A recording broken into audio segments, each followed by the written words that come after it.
तेजपुराव हादोरनि रैखाथि मन्त्री राजनाथ सिंह एनडिएनि बिजाथि पृथ्वीराज राभानि जानानै फोसावदिं दल दामखावना बिसायख'थि फोसावदिं सालायबाय राजनाथ सिंह तेजपुर कलेजियात गेलेग्रा फोथाराव गेदेर सुबुं गौमा राजनाथ सिंह देग्लायनि बिसायख'थियाव बिजेपिनि देरहानाया रोखा होनना बिबुंथि राजनाथ सिंह ভাৰতীয় জনতা পাৰ্টি শোণিতপুৰ জিলাৰ তৰফৰ পৰা আৰু এই আদৰণি জনাবলৈ মই ভাৰতীয় জনতা পাৰ্টি শোণিতপুৰ জিলাৰ সভানেত্ৰী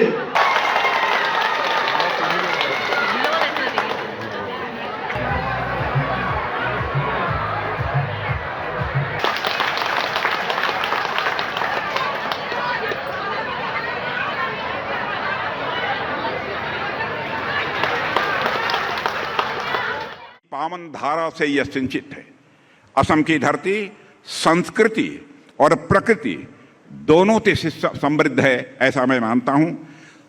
और यह पूछे मुझसे कोई कि यहाँ की सबसे मशहूर चीज क्या है, तो मैं कहूंगा कि असम की चाय की खुशबू भारत के किसी भी कोने में देखी जा सकती है। भारत ही नहीं बल्कि दुनिया के देशों में भी असम के चाय की खुशबू देखने को मिलती है। असम का जहां तक प्रश्न है, यह साहस की धरती है, यह स्वाभिमान की धरती है, यह महानायक लचित बरफुकन की धरती है। यहां के वीरों ने हमेशा भारत की अस्मिता और सम्मान की रक्षा के लिए जरूरत पड़ने पर अपना सर्वस्व बलिदान कर दिया है। एक ऐसी महान धरती है।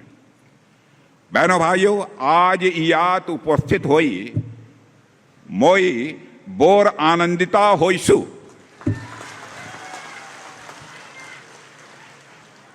और आप सभी का